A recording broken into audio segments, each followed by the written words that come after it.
You're watching Provincewide from CKCO News. Here again is Diane Vernile.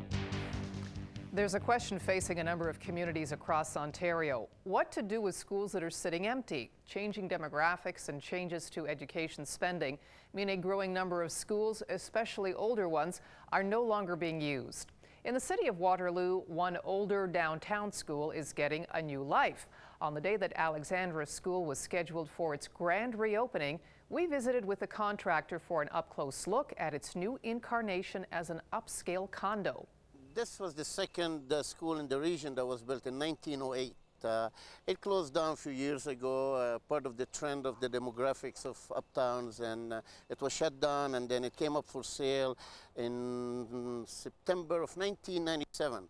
And I took a walk through the school, and I just let my imagination rove, and this is a magnificent, magnificent building. I can tell you, they don't build them like they did in them days. And right there and then, I decided to go after the school to acquire it because I wanted to turn them into a living space in uptown Waterloo. Now, we are 1 block away from the downtown. You can see King Street over there. What does it say about a city when a downtown school like this is closing down? Well, you know, actually, it's very sad that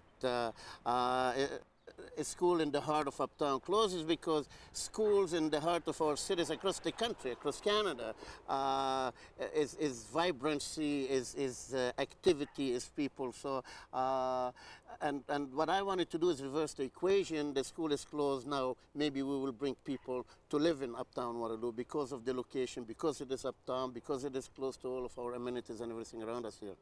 Inside, we found organized chaos, construction workers rushing to meet the grand opening deadline. This is an issue that a lot of communities are facing, and that is that schools across Canada are closing for various reasons. What kind of red tape did you face when you wanted to take a school and turn it into a living residence? Well, you're right. You know, this is actually becoming a syndrome in Canada as far as the closures of schools. And surprisingly, I did not find any hardships dealing with the city. They were very anxious. They have been very cooperative. Each and every single department at the city have been extremely cooperative. The region has been cooperative. So it was very, you know, it's a very, very fresh approach that I am seeing in the whole region. So we're looking at the main hallway here, and I have to tell you, it really doesn't look like a school to me. Well, one of the things that we have maintained throughout the school is its integrity. These are the original corridors and hallways of a school that had 400 to 450 students enrolled. So we kept the same integrity of the corridors. We are also incorporating some of the old windows from the outside of the school that we took down to put in front of each and every unit here. So each classroom is going to be a unit? Well, we have incorporated each classroom. We have taken some space from other classrooms and created a larger unit. So we have units that are from around 600 square feet up to 1,400 square feet. So Shawky, this is the 1-bedroom unit. It looks very efficient, although it is luxurious. Who is your target? Who are you trying to sell this to? One of the things in our community, Diane, with the Communitech and the CTT, our high-tech community has been complaining about lack of residences and lack of facilities. So our target is aimed towards the high-tech community. That's why these units are inundated with fiber optics and fast internet connections. So it's adult, high-tech community that we're trying to cater to. So somebody who might be, say, in their 30s, earning a good salary, maybe single? Somebody that's in their 30s or somebody that's in their 50s or 60s. Here's how each unit starts out. A big empty classroom, big windows, a wooden floor. And here's what they've been turned into. Inside the model of the 2-bedroom unit, they've kept the original flooring from when the school was first opened. If you take a look at the floors, Diane, these are original floors from 1908 and from 1923, the second edition of the school. This was actually in the school? This is actually in the school. Was covered with carpet. We sanded it down. We finished it.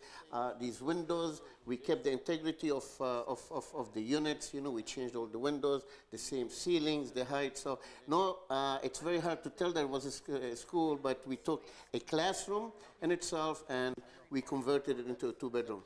What kind of prices are we talking about for these units?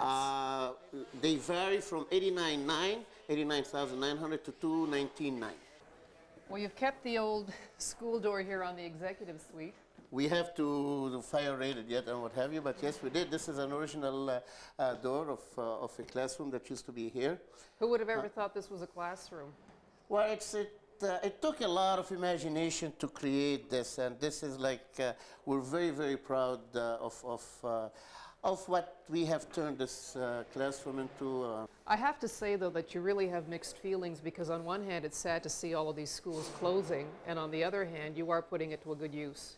Well, you know, I mean, this is a syndrome, and with what's happening with the provincial government and closure of schools and what have you, you know, I think all the schools can be put to very good use, you know, and this is a vision. When I first walked into the school, you know, when it was out for tender by the board, automatically I started imagining what could be done and what can be turned, the classes can be turned into, and this is the final culmination of all the efforts and the imagination and the good architects and designers and the workforces, you know.